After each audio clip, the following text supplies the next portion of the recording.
सतमार्ग से भ्रष्ट हो जाते। कैसे पाएंगे भागवतिक विभूतियों को?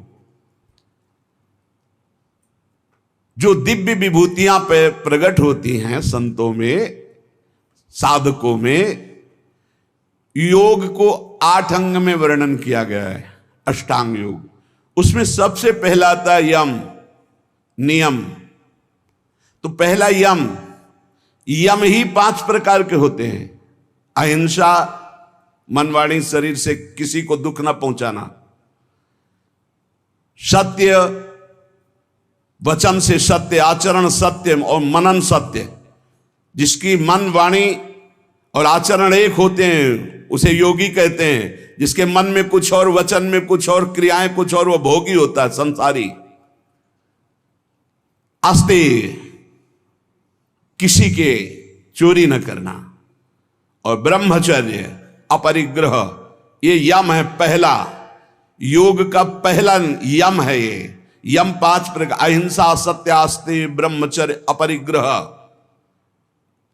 और नियम, शौच, शरीर की पवित्रता, इंद्रियों की पवित्रता, मन की पवित्रता, विचार की पवित्रता, संतोष, जैसी परिस्थिति है, कभी घी घना, कभी मुट्ठी भर चना, कभी वो भी ना बना।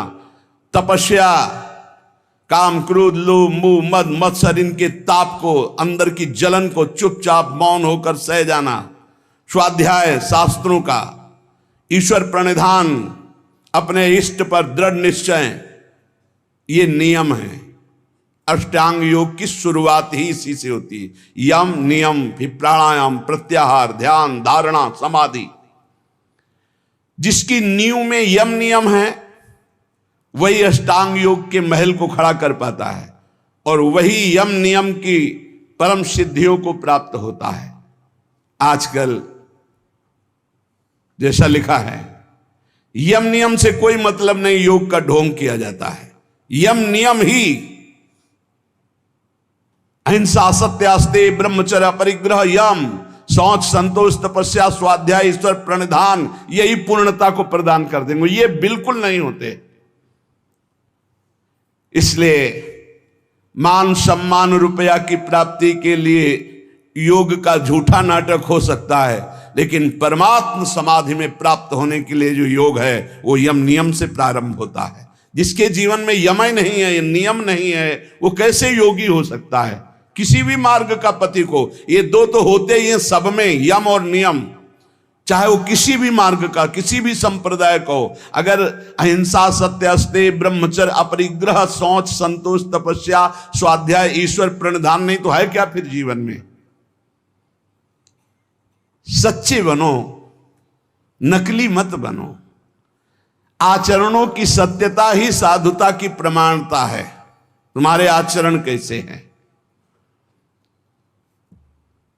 परम तत्व अनादि है, एक है, सर्वव्यापी है, सर्वाधार है, सर्वनियंता है, सर्वमय है, सर्वमय है। उसके अस्तित्व का अस्तित्व है, उसके प्रमाण को अनुभव करना है। श्री हरिवंश प्रमाण मनम। चेतना तो सब में, चेतनत्व रूप में परमात्मा विराजमान है। आनंद समुद्र सब में विराजमान, कौन डुबकी लगा पा रहा है? इसलिए बस प्रार्थना हम तुमसे कर सकते हैं कि भगवान से चाह करो कि मुझे शुद्ध भगवत प्रेमी महात्मा, शुद्ध ज्ञानी मिल जाए। और जब संत मिल जाए तो संत की आज्ञा पर अपने जीवन को न्यौछावर कर दो। संत सेवा, संत आज्ञा, ये तुम्हें परम पद में पहुंचा देगी। तुम संत को तौलने की चेष्टा मत करो। तुम्हारे पास तराजू नहीं, कबाड़ तोलने वाले से सोना चांदी हीरा जवाहरात नहीं तोले जाते। तुम्हारी बुद्धि कबाड़ है जो त्रिगुण माया से युक्त है। त्रिगुणातीत स्थिति वाले महात्माओं को क्या जान पाओगे? संत जिससे तुलते हैं वो तुला ही तुम्हारे पास नहीं, वो तराजू ही नहीं है। श्रद्धा और भक्ति और विश्वास के द्वारा तुम उनके रहस्य को जब वो बताना शुरू करेंगे तब जान जाओगे। इसलिए केवल तुम आज्ञा पर रहो। जिस समय तुम किसी भी संत के थोड़े अंश को जान जाओगे कि ये क्या है, तो तुम चकित और आश्चर्यचकित होकर गर्व करोगे कि भगवान की अपार कृपा, मुझे ऐसे महात्मा का संग मिला। जिन बातों को तुम असंभव मानते हो, जो तुम्हारी धारणा में भी नहीं है, जो तुम कल्पना से भी नहीं सोच सकते, उससे बहुत आगे संत स्थिति होती, जिसे संत कहते हैं। अविश्वासी, अश्रद्धालु, अज्ञानी, ये लाख बताया भी जाए तो ये नहीं मान सकते हैं, क्योंकि मानने के लिए जो स्थिति चाहिए वो श्रद्धा। बिना श्रद्धा के प्रथम हृदय श्रद्धा जो करे, आचार्य जन जाय अनुसरे, जहां जहां हरिवंश के। श्रीमद् भगवद गीता जी में श्रद्धावान लभते ज्ञानम तत्परासहित इंद्रिया। श्रद्धा, श्रद्धा। मोह में फंसी हुई बुद्धि संत का प्रमाण पत्र चाहेगी। दुनिया की चाहे जितनी बुद्धि लगा लो, जहां उनकी स्थिति वहां पहुंच ही नहीं सकते। वहां पहुंचने के लिए सर्टिफिकेट की आवश्यकता नहीं है, वहां पहुंचने के लिए मन बुद्धि को अर्पित करने की जरूरत है। मन बुद्धि को अर्पित कर दो संत सदगुरुदेव के चरणों में, धीरे धीरे जान जाओगे। संत ब्रह्म है, ब्रह्म स्थित ही संत है। ब्रह्मपरायण, ब्रह्ममय, ब्रह्मज्ञानी, परमात्मा, बहुत बड़ी बात कर, परमात्मा के वो आश्रय हैं, परमात्मा हैं, परमात्मा के प्यारे हैं, परमात्मा के शिष्य हैं, परमात्मा के आश्रित हैं, परमात्मा के आश्रय हैं। संत भगवान की दिव्य नित्य लीला में डूबे रहते हैं। संत भगवान की नित्य लीला के यंत्र है। भगवान उनके लीला में हृदय में बैठकर लीला करते हैं। ऐसे संत जिसको प्राप्त हो जाते हैं, फिर भगवान की प्राप्ति के लिए उसे कोई प्रयत्न नहीं करना पड़ता। भगवान की अमोघ दया से ऐसे संत मिलते हैं। संतों का मिलन, संतों की दृष्टि भगवान से भी मिलन से बढ़ करके है, क्योंकि भगवान के प्रेम की बात भगवान कभी अपने मुख से वर्णन नहीं करते। जैसे कहा गया कि भगवान के मिलने से भी बढ़कर भगवत प्रेमी महात्मा का मिलन है। तो भगवान के समीप उद्धव जी थे, पर प्रेमी नहीं हुए। जब गोपी जनों से मिले तब प्रेमी हुए। भगवान के प्रेम महल की बातें तो केवल प्रेमी महली जन ही बता सकते हैं, वो भगवान भी नहीं बताएंगे। भगवान आंसुओं का रहस्य नहीं बताया उद्धव को। जाओ गोपी जनों के पास जाओ तो वहां जान जाओगे मेरे आंसुओं का रहस्य। भगवान के रहस्य का पता भगवत प्रेमी महात्माओं से लगता है। इसीलिए भगवान की अहेतुकी कृपा माने जब हमें संत समागम प्राप्त हो, वो जो भगवान की छुपी हुई रहस्यमयी प्रेम की बातें हैं वो प्रकाशित करते संत जन। तुम केवल अवगाहन करो तो रस बरसाएंगे, तुम केवल आनंद स्वाद के लिए पिपासु बनो, ऐसे नहीं, ऐसे अहंकार से भरकर नहीं, अवज्ञा नहीं, अवहेलना नहीं, ऐसे छल कपट नहीं, जो कहोगे वही करेंगे, करना कुछ नहीं, छल कपट नहीं, ऐसे जैसी आज्ञा वैसे। आप कहो अभी प्राण त्याग दें, बस इतनी जरूरत है। जीवित मर जाए उलट आप में समाये है दिलगिरी। अरे अखिल कोटि ब्रह्मांडों का मालिक मिल जाएगा तो कौन सा वैभव बकाया रह जाएगा भाई। श्री भगवान इंद्रियों को स्वतंत्र छोड़ने पे नहीं मिलते। याद रखो, संत संग से इंद्रियां संयम में होती हैं। संत संग से इंद्रियों की शांति बढ़ती है। सुख प्रत्यक्ष दर्शने लगता है, कल्पना का नहीं। इसलिए संत संग का पहला सोपान, चाहे गृहस्थ हो चाहे विरक्त हो, ध्यान देकर सुनो। ये आज जो सर्वनाश किया जा रहा है ब्रह्मचर्य का, इसी से संत लाभ नहीं मिल पाएगा। चाहे गृहस्थ हो, संतानोत्पत्ति के लिए धर्म पूर्वक अपनी पत्नी से सहवास करने की शास्त्र आज्ञा करता है। ब्रह्मचर्य सेवन से अमोघ लाभ प्राप्त होता है। पहला, ब्रह्मचर्य सेवन से लाभ, संत संग का पहला लक्षण है आचरण की पवित्रता। आचरण की पवित्रता, इंद्रियों की शांति। इंद्रियों की शांति अर्थात ब्रह्मचर्य, प्रत्येक इंद्रिय का ब्रह्मचर्य। ब्रह्मचर्य से तत्काल प्रभाव बढ़ता है। क्या? स्मरण शक्ति। बहुत ध्यान देने की बात है। अगर आपको भगवत स्मृति में डूबना है तो आपको ब्रह्मचर्य का पोषण करना पड़ेगा, चाहे जो हो। इसके बिना स्मरण शक्ति आपकी काम नहीं करेगी। स्मरण शक्ति बहुत प्रवीण, एक बार जो सुन लिया उसका सैकड़ों बार मनन हुआ, मनन होकर उसके आगे धारणा शक्ति। जो ब्रह्मचारी नहीं, स्मरण शक्ति नहीं होगी, धारण करने की शक्ति नहीं होगी, खोखला जीवन हो जाता है। स्मरण शक्ति, धारणा शक्ति और संकल्प शक्ति। इतने बजे जगना है, इतना करना है, ऐसे चलना है, ऐसे सब होगा। और जब ब्रह्मचर्य नहीं तो चाहे 1000 बार संकल्प करो, तुम्हारे काम में नहीं आएगा।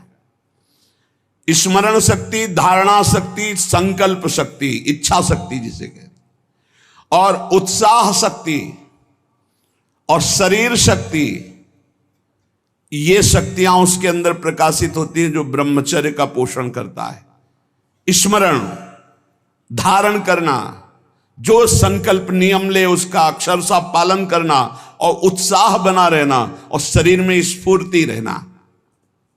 ब्रह्मचर्य एक विलक्षण महाव्रत है।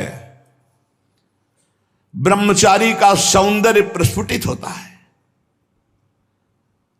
एक नूर उसके चेहरे पे झलकता है जो ब्रह्मचर्य को धारण करता है। एक नवीन आकर्षण, बालवत चेहरा, एक आकर्षण होता है भागवती। और जिसका ब्रह्मचर्य पुष्ट होने लगता है उसके शरीर से सुगंध आने लगती है। सुगंध, जो भोगी पुरुष होता पास से निकल जाए तो दुर्गंध निकलेगी, और जो ब्रह्मचारी होगा तो उसके शरीर में सौरभ होगी। ब्रह्मचारी का एक एक रोम तेज से युक्त होने लगता है। चेहरे पर हर समय प्रफुल्लता, मुस्कान, उसका हृदय नंदन वन हो जाता है, आनंदवन। बिना किसी कारण की प्रसन्नता बनी रहती है। शरीर अगर किसी असाध्य रोग से युक्त है तो भी उसके विचार कभी रोगी नहीं हो सकते, विचार स्वस्थ रहता है। और जो ब्रह्मचर्य नष्ट करता है, स्मरण शक्ति नष्ट, धारणा शक्ति नष्ट, इच्छा शक्ति नष्ट, उत्साह नष्ट, शरीर शक्ति नष्ट, सिकुड़ा हुआ मुंह, खिन्न मुंह, देखने से ही लगेगा पता नहीं कितना बोझा लादे हुए बैठा है दिमाग में। पथ्यास्यायी व्यायामी स्त्रीस्तु जितात्मा नरो न रोगी स्यात्। रोगी कौन नहीं है? बोले जो सदैव पथ्य का भोजन करता है और मित भोजन, हित और मित, शरीर के अनुकूल, साधना के अनुकूल और थोड़ा भोजन करता है, पथ्यास्यायी। दूसरा व्यायामी, रोज सत्संग में घुमा घुमा करके, चाहे आप 15-20 मिनट ही करें, व्यायाम करें। 2-3 किलोमीटर आप दौड़ो, चलो बाहर दौड़ने के लिए, नहीं तो ऐसे यंत्र चल गए, ट्रेडमिल, ऐसे यंत्र चले हैं उसी में दौड़ लो, नहीं ट्रेडमिल तो दौड़ लगाओ। शरीर को एक बार पसीना पसीना करो, थोड़ी सी बैठक, थोड़ी सी डर, थोड़ा व्यायाम करो। ये साधना के लिए, भगवत प्राप्ति के लिए कह रहे हैं, कोई कुश्ती लड़ने के लिए नहीं कह रहे, ये जरूरी है। पथ्यास्यायी पथ्य का भोजन, मित भोजन करने वाला और व्यायामी। और स्त्रीषु जितात्मा, स्त्री शरीर है तो पुरुष की तरफ नहीं, पुरुष शरीर तो स्त्री की तरफ नहीं। जितात्मा, आकर्षित ना होना। नरो न रोगी स्यात्, उसे रोगी नहीं कहते, भले वह साध्य रोग से ग्रसित हो। और अगर ये नहीं है तो वो रोगी ही है। आज नहीं तो कल पता चल जाएगा कि वो रोगी है। साधना करने वालों के लिए इंद्रियों को पावन करना, इंद्रियों को संयम में रखना बहुत आवश्यक है। मन के गुलाम, इंद्रियों के गुलाम, स्वेच्छाचारी भोगों की दुर्दशा में पड़ा हुआ मनुष्य है आज। असंयमी मनुष्य का मन और मस्तिष्क, ध्यान से सुन लीजिए, असंयमी जो अपनी इंद्रियों मन को मनमानी लगाए हुए है, उसका मन और मस्तिष्क और हृदय सड़ा देते हैं, जीवन को सड़ा देते हैं। मन और इंद्रियों को संयम में रखकर भगवत चरणारविंद से नहीं जोड़ोगे, सड़ा देंगे तुम्हें। तुम्हारे अंदर ही इतनी सोच गलत कर देंगे, जलोगे।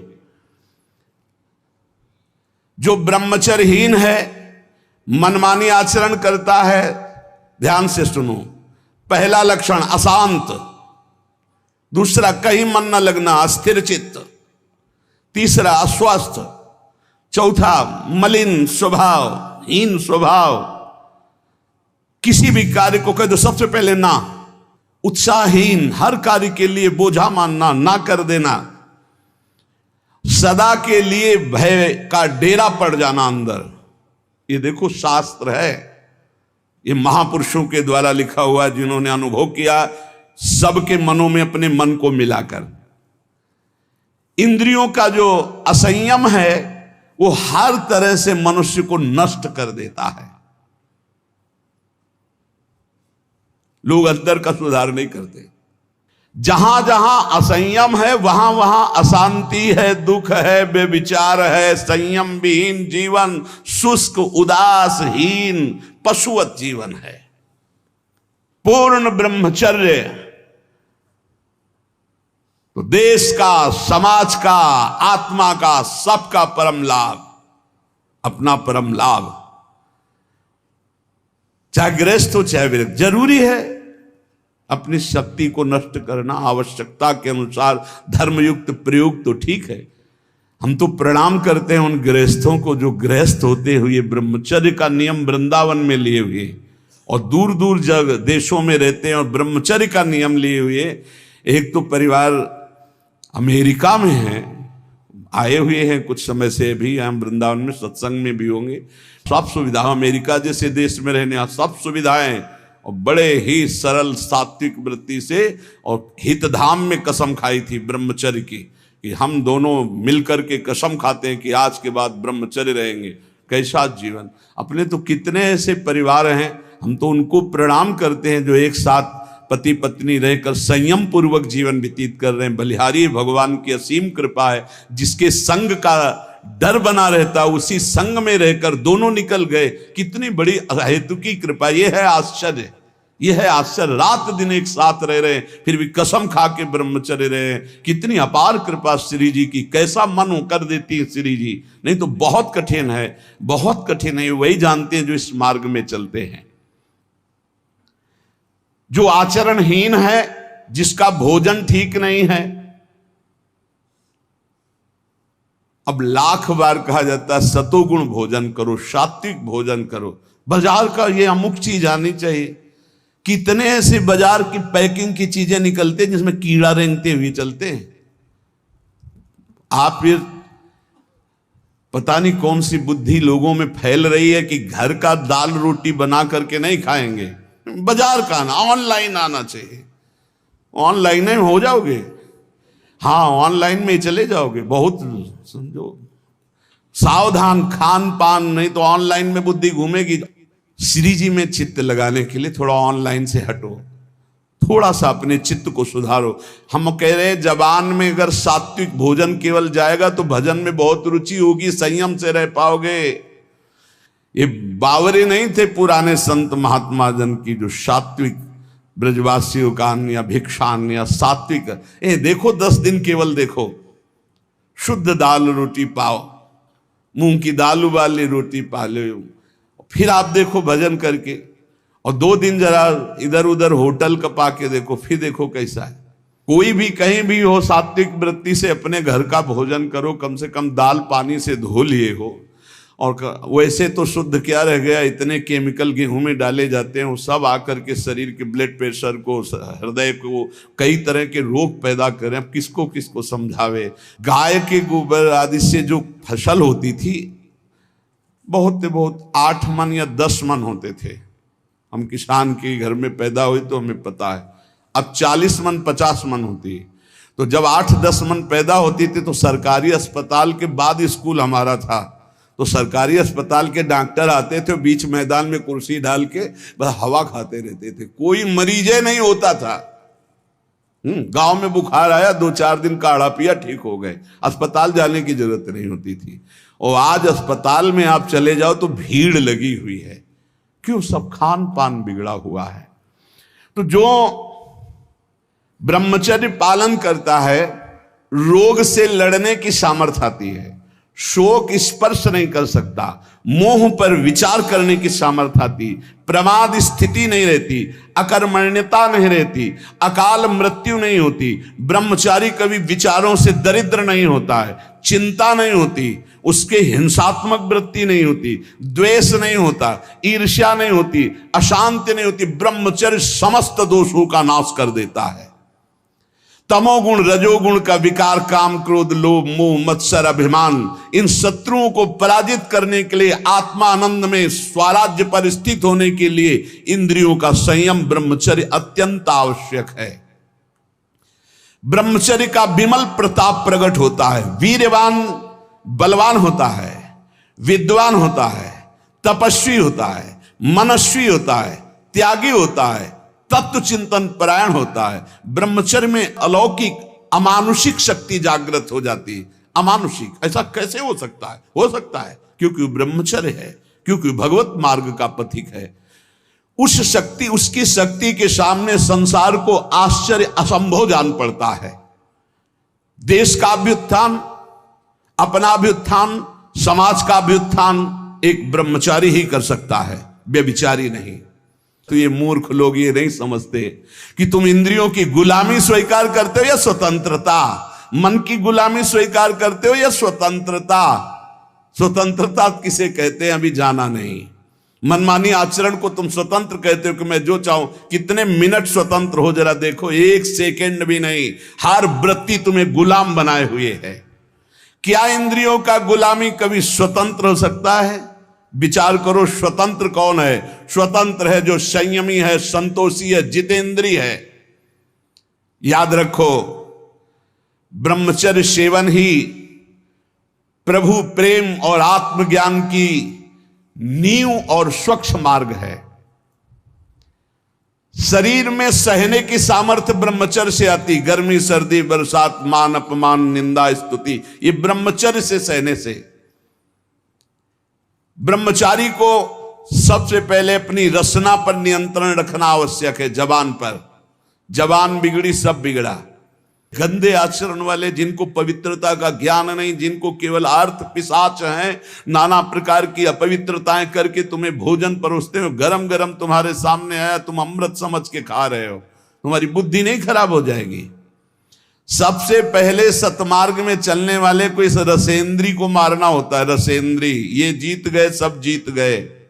और इस मार्ग में सबसे ज्यादा इसी को दुलार करने का अवसर मिलता है। जहां निमंत्रण होगा वहां चक्क होगा, बस खूब खाओ और चौपट करो अपनी साधना, अपने परमार्थ को चौपट कर दो। खाना ही मृत्यु है और खाना ही जीवन है। जो पवित्र भगवद अर्पित मित आहार करता है वो अपने जीवन को भागवतिक बना लेता। कितना खाओगे? याद रखो, परमार्थ में चलने के लिए रसेंद्री को बहुत शासन में जरूरत है, बहुत शासन की जरूरत है रसेंद्री में। अगर रसेंद्री आपकी छूटी हुई है तो कोई भी इंद्री आपके कब्जे में आने वाली नहीं। भोजन किया जाता है जीवन रखने के लिए, प्राणों का पोषण। और आप ये समझो जैसे आप 400 ग्राम अन्न पा लिए तो आपकी जीवनी शक्ति उसमें पचाने में कम लगेगी और आपके चिंतन में ज्यादा लगेगी। 800 ग्राम डाल लिया। एक दिन सुना था 24 घंटे में एक मानव शरीर को स्वस्थ रहने के लिए 400 ग्राम अन्न की जरूरत होती, बस। इसके बाद तो ऊपर ओवरलोड करना है। इतनी हानि है, आप नहीं समझ पा रहे, रोगों का घर बढ़ा रहे हो। थोड़ा भोजन करो, सात्विक भोजन करो, और ऐसा भोजन करो जिसमें तेल आदि गरिष्ठ पदार्थ ज्यादा न हो, तो आपकी जीवनी शक्ति बढ़ेगी। आप उसी जीवनी शक्ति से भजन करेंगे। भजन में मन क्यों नहीं लगता? आप देखो, एक दिन खा के अच्छे और एक दिन 2 रोटी खाओ केवल हमारे कहने के अनुसार, कि आपको लगे कि हाँ भूख लगी अभी, और बस छोड़ दो, फिर आप भजन में लगो, देखो कैसी वृत्ति जाएगी, सतोगुणी। चंचलता मन की तभी रुकती है जब सात्विक भोजन होता है। नेत्र की चपलता, बार बार इधर उधर देखना, कानों की चपलता, प्रपंच की बात सुन, हर इंद्री का ब्रह्मचर्य हमें चाहिए। तो बहुत लाल मिर्च वाला गर्मा गर्म, ये ब्रह्मचर्य के लिए सब हानिकारक। उत्तेजक भोजन नहीं, उत्तेजक दृश्य नहीं, उत्तेजक बातें नहीं, तभी संयम से चला जा सकता है। प्रतिदिन एकाग्रता पूर्वक कुछ सदग्रंथों का स्वाध्याय सबको करना चाहिए, सत्संग सुनना चाहिए, परम पवित्र महाभागवतों के चरित्र पढ़ने चाहिए, सरलता पूर्वक विश्वेश्वर भगवान की प्रार्थना, उनका नाम जप करना चाहिए। केवल ऐसे संयम से चलने से सबकी उन्नति का भाव जागृत हो जाता है, निस्वार्थ भाव जागृत हो जाता है। पूरे जगत का मंगल वो कर सकता है जो संयमी है। जो संयमी नहीं, वो दीन दुखी अपनी इंद्रियों के पोषण भरण में लगा रहता है। याद रखो, सच्चित आनंद स्वरूप परमात्मा की प्राप्ति ही तुम्हारा लक्ष्य है। वो अमृतानंद शांत समुद्र तुम्हारे हृदय में है। तुम्हें लगना पड़ेगा इस मार्ग में, तुम्हें प्रयत्न करना पड़ेगा। वो प्रयत्न गुरु कृपा से, भगवत कृपा से है, ये मानना होगा, नहीं तो अहंकार हो जाएगा। नमा ऋषिभ्या पूर्वजेभ्या पूर्वेभ्या पथिकृतभ्या, ये महामोह में ज्वाल में मैं उन ऋषि मुनियों को नमस्कार करता हूं जिन्होंने हमको ये मार्ग पूर्व में अनुभव करके बताया है। देखो, जैसे तुम्हारे मन की क्या वृत्ति है ये जानना हो, पूरे जगत के मन की क्या वृत्ति है ये जानना हो, तो थोड़ी देर मन को किसी विषयी पुरुष में तदात्म किया जाता है, फिर उसकी जो मन की तरंगे हैं वो सब मन में आती, तब होता है अच्छा ऐसी स्थिति। तो लगता है महात्मा लोग कैसे जानते बिना अनुभव किए? संसार का तो अनुभव नहीं किए, इनको तो संसार का अनुभव, फिर जानते कैसे? वो तुम्हारे मन में जानते हैं। तुम्हारे मन में जो चल रहा, मन को मन में मिलाया और 1 मिनट में सब जान लिया। और वो फिर जब बोलते तो हाँ हाँ ऐसा ही चलता है, ये तो आश्चर्य की बात है, तो ये तो हमारे मन की बात है, क्योंकि तुम्हारे ही मन की बात वो जान करके बोल रहे हैं। जो संतों पर श्रद्धा और विश्वास करता है उसी का कल्याण होता है। और आप कहते हैं संत समान भाव से सबका कल्याण करते हैं। मुझे इस बात पर दोष दिखाई दे रहा है। प्रश्नकर्ता तो यहां उत्तर दे रहे हैं कि श्रद्धा और प्रेम की कमी के कारण यद्यपि संतों की सब पर बराबर कृपा होती है, पर जिसके श्रद्धा और विश्वास की कमी होती है तो वो दोष ही देख पाता है, संतों पर गुण दर्शन नहीं कर पाता।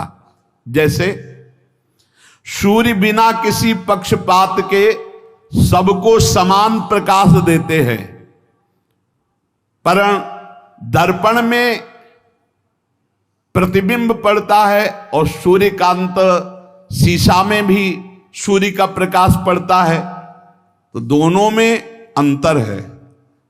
दर्पण में केवल एक चमक भर आएगी और सूर्यकांता शीशा में आग पैदा हो जाएगी। उसके ऊपर आप कागज कुछ रखो, आग पैदा कर देगा। ऐसे ही कोई इसमें सूर्य का दोष नहीं कि उस दर्पण में कम प्रकाश दे रहे हैं, उसमें ज्यादा दे रहे हैं। इसी प्रकार संत बराबर कृपा करते हैं, पर श्रद्धा और विश्वास जिसमें संतों के प्रति है वहां ज्यादा कृपा प्रकाशित हो जाती है। और जो कम श्रद्धा वाले होते हैं उनको कम लाभ मिलता है, और जो बिल्कुल श्रद्धा नहीं है तो उनको लाभ ही नहीं मिल पाता है। संतों के पास उनको फिर जब श्रद्धा ही नहीं तो लाभ नहीं मिल पाता। जैसे दर्पण का उदाहरण दिया, शीशा का, एक शीशा केवल थोड़ा तेज पलटकर दूसरे के तेज पड़ेगा, और एक शीशा पलटकर आग पैदा कर देगा, सूर्यकांत शीशा। सूर्य सबको स्वाभाविक प्रकाश देता है, पर उल्लू बिल्कुल प्रकाश का लाभ नहीं ले पाता है। तीन बातें कही, जैसे दर्पण और सूर्यकांत शीशा और ऐसे समान भूमि, वो पलटकर समान भूमि थोड़ी प्रकाश दे सकती है। ऐसे ये उल्लू प्रकृति के जो दुष्ट स्वभाव के लोग होते हैं, ये संत रूपी सूर्य का लाभ नहीं ले पाते। श्रद्धा और विश्वास जितना प्रबल है कि गुरु साक्षात परब्रह्म, काम हो गया, हम तो हर समय परब्रह्म को देख रहे हैं, परब्रह्म का भाषण सुन रहे हैं, परब्रह्म के समीप है, परब्रह्म की कृपा दृष्टि, मेरे कल्याण में क्या फर्क, उसके कल्याण में कोई फर्क नहीं। ये वैसे साधु तो नहीं है जिससे कल्याण हो जाता है, बिल्कुल वैसे ही अनुभव होगा। ये यथा माम प्रपद्यन्ते तास तथैव भजाम्यहम्। उल्लू के लिए चाहे जितना सूर्य प्रकाश हो उसको कुछ नहीं सुख मिलना, उसको अंधकार में सुख मिलता है। ऐसे ही चंद्रमा सर्वत्र बिखरी हुई चांदनी को सुख प्रदान करने के लिए, लेकिन चोर को बुरा लगता है चांदनी, इसमें चंद्रमा का दोष क्या है? ऐसे ही संत महापुरुष परोपकार के लिए, पर जो नीच प्रकृति वाले, चोर प्रकृति वाले, उल्लू प्रकृति वाले हैं, वो संतों से द्वेष करते हैं, उनको गाली देते हैं, उनकी निंदा करते हैं, और इसका फल होता है कि वो दुर्गति को प्राप्त होते हैं। यदि कहा जाए ऐसे दयालु पुरुष प्रत्यक्ष जो भगवत प्राप्त महात्मा है, तो उनकी बुद्धि क्यों शुद्ध नहीं हो गई? दुष्ट है तो उनकी बुद्धि क्यों शुद्ध नहीं हो गई? इसका उत्तर है कि संतों का गुण, प्रभाव और तत्व बिना श्रद्धा के नहीं आप लाभ ले सकते। श्रद्धावान लभते ज्ञानम, जितनी जोर